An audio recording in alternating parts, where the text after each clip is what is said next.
Welcome back. Ongole rural police స్టేషన్లో విచారణకు హాజరయ్యారు సినీ డైరెక్టర్ రామ్ గోపాల్ వర్మ. గతంలో చంద్రబాబు పవన్లపై పోస్టులు పెట్టారని ఆర్జీవీపై కేసు నమోదైంది. టీడీపీ కార్యకర్త రామలింగం చేసిన ఫిర్యాదుతో ఆర్జీవీపై పలు సెక్షన్ల కింద కేసులు నమోదు చేశారు పోలీసులు. ఈ నేపథ్యంలోనే ఒంగోలు రూరల్ పిఎస్లో విచారణకు హాజరయ్యారు ఆయన. రామ్ గోపాల్ వర్మకు వైఎస్ఆర్సీపీ నేతలు చెవిరెడ్డి భాస్కర్ రెడ్డి, బూచేపల్లి శివప్రసాద్ రెడ్డి స్వాగతం పలికారు.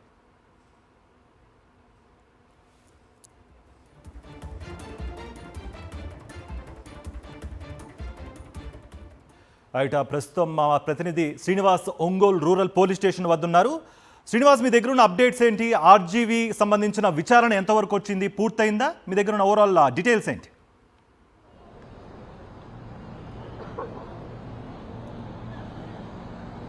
కార్తీక్, ఇప్పుడే ఆర్జీబీ లోపలికి రూరల్ సర్కిల్ ఆఫీస్ ఏదైతే ఉందో ఒంగోలు రూరల్ ఆఫీస్లోకి వెళ్ళడం జరిగింది.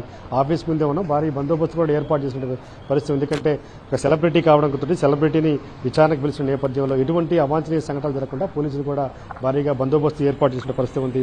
ఏదైతే మద్దిపాడులో నమోదైనటువంటి ఈ కేసుకు సంబంధించి విచారణకు నిమిత్తం ఇప్పటికే పలుమార్లు పిలిచినప్పటికీ కారణాల వల్ల, బిజీ షెడ్యూల్ వల్ల వర్మ రాలేకపోతున్నారని అప్పటికే పోలీసులకి కన్విన్స్ చేసుకుని ఒప్పించుకున్న పరిస్థితి ఉంది. హైకోర్టుకి వెళ్లి బెయిల్ కూడా తెచ్చుకున్నారు యాంటిసిపేటర్. అయితే బెయిల్ పిటిషన్లో బెయిల్ ఇచ్చినటువంటి హైకోర్టు విచారణకు సహకరించాల్సిందే కేసుకు సంబంధించి ఆదేశాలు ఇచ్చిన నేపథ్యంలో ఇవాళ మరోసారి నోటీస్ అందుకున్నటువంటి వర్మ ఈరోజు విచారణకు హాజరై విచారణకు సంబంధించి లోపల ఆఫీసులు ఇప్పటికే రెడీగా ఉన్నటువంటి పరిస్థితి ఉంది.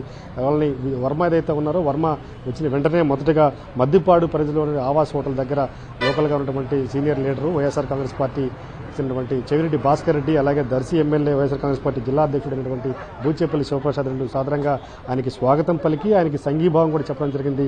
ఎందుకంటే ఈ కేసుకు సంబంధించి ఇది పెద్ద అక్రమమైన కేసు. ఇది ఉద్దేశపూర్వకంగా ప్రభుత్వం ఏదైతే ఉందో వర్మని ఇబ్బంది పెట్టాలి, ఆ రంగుల వర్మని ఎలాగోలా తన గొంతు నొక్కేయాలి. ఎందుకంటే తాను అప్పుడప్పుడు సోషల్ మీడియాలోనూ మాట్లాడుతూ ప్రభుత్వానికి వ్యతిరేకంగా, తెలుగుదేశం పార్టీకి వ్యతిరేకంగా మాట్లాడుతున్నారని ఒక అక్కస్తోటి పెట్టినటువంటి కేసుగా భావించిన నేపథ్యంలో లోకల్గా ఉన్నటువంటి సీనియర్ లీడర్లు ఎమ్మెల్యే బూచేపల్లి శివప్రసాద్ రెడ్డి, చెవిరెడ్డి భాస్కర్ రెడ్డిలు సంఘీభావం కూడా తెలిపి మేము అండగా ఉంటామని కూడా చెప్పడం జరిగింది. అక్రమ కేసు కాబట్టి ఖచ్చితంగా వీగిపోతుందని కూడా ఆయనకి వర్మకి భరోసా ఇచ్చే ప్రయత్నం కూడా చేస్తారు. ఇదేమన్నటికీ మొత్తం మీద పోలీసులు ఆయన్ని సాధారణంగా లోపలికి తీసుకెళ్లే ప్రయత్నం చేశారు. విచారణ ఇంకా ప్రారంభం కాలేదు. ఒక రూమ్లో ఆయన్ని కూర్చోబెట్టారు. లాయర్లు కూడా ఆయనకి అండగా పక్కన ఉన్నటువంటి పరిస్థితి ఉంది.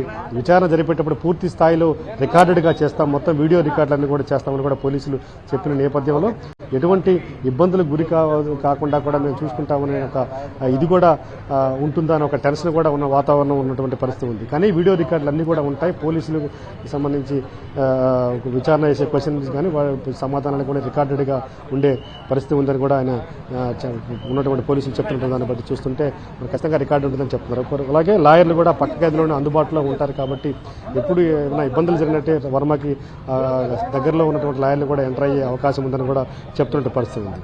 మొత్తం మీద ఈ కేసుకు సంబంధించి చూసుకుంటే కనుక ఖచ్చితంగా ఎప్పుడైతే 2019కి 24కి ముందు ఏదైతే ఒక పోస్ట్ ట్విట్టర్లో పెట్టారని ఒక ఆరోపణల మీద ఈ కేసు నమోదు చేశారు. వ్యూహం సినిమా ప్రమోషన్లో భాగంగా ఆర్జీవీ ఏదైతే ప్రమోషన్లో భాగంగా ఒక కార్టూను క్యారికేచర్ని ట్విట్టర్లో పెట్టడం జరిగింది. అది చంద్రబాబు నాయుడికి, డిప్యూటీ సీఎం ఉన్నటువంటి పవన్ కళ్యాణ్కి, ఇప్పుడు మంత్రి లోకేష్కి అవమానపరిచేదిగా ఉందని చెబుతూ స్థానికంగా ఉన్నటువంటి మద్దిపాడు చెందిన ఒక టీడీపీ కార్యకర్త ఈ కేసుని, ఈ ఫిర్యాదుని ఇచ్చిన నేపథ్యంలో ఆగ మేఘాల మీద పోలీసులు ప్రభుత్వ డైరెక్షన్లో ఈ కేసు రిజిస్టర్ చేయడమే కాకుండా వర్మకి ఇప్పటికే చాలాసార్లు నోటీసులు ఇవ్వడం జరిగింది.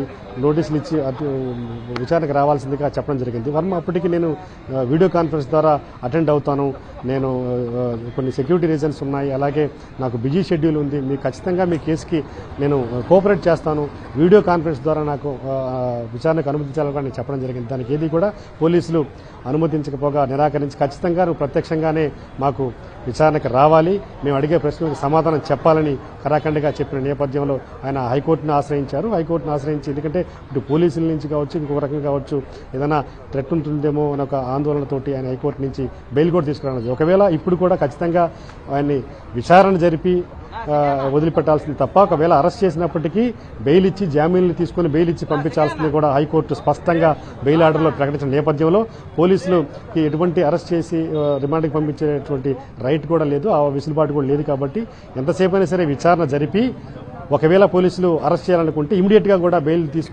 స్టేషన్ బెయిల్ ఇచ్చి పంపించాల్సినటువంటి ఆర్డర్ ఉంది కాబట్టి వర్మ సాయంత్రానికి ఎట్టి పరిస్థితి బయటకు వచ్చే అవకాశం ఉంది. రైట్ శ్రీనివాస్.